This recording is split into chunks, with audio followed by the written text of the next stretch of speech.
This is our brain, and these are two folks living there. Teddy represents the emotional regions of the brain and Randy the rational. Teddy has been living inside our brains for millions of years, scanning the environment and looking for threats to his existence. Since attaching emotions to humans, animals, and objects allowed him to quickly discover if danger was imminent, Teddy learned to value emotions a lot.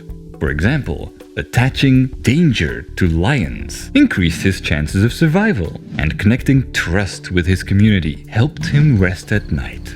Teddy is still doing the same thing today. He attaches emotions to beliefs, objects, and even people, labeling them sometimes based on nationality, ideologies, or just ways of dressing. He always tries to connect an emotion to everything he experiences, because that's what enabled him to survive. Every time we think about something, Teddy is already there, at the top of the brain mountain, shouting his emotionally preconceived notions. If he has a bad emotion connected to work, he seeks comfort. If he has a good emotion connected with sugar, he desires candy. When he is in control, we look at the world through our emotions, instead of doing what might be best for us. Often, we even tend to discard insights that could prove to be useful, only because we were not able to control Teddy's emotional attachments. Fortunately, we do have the ability to look at the world in a better light. Teddy has a silent partner living right next to him, the rational part of our brain. Two of Randy's roles are being responsible for putting Teddy's emotions into words, and also explaining to Teddy why certain emotions may not be useful.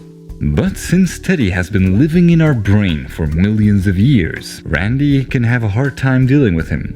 He often just translates emotions into words and actions without even trying to deliberate whether Teddy's emotional preferences are beneficial to us. Just like any other skill, Randy can become more in control of Teddy's impulsive behaviors.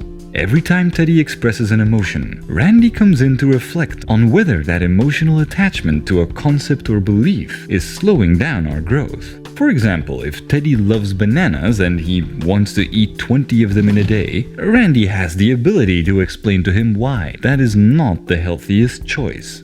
By doing that, we become more aware of our emotional fixations. We become more open-minded in conversations, and we process information from a more detached and logical perspective.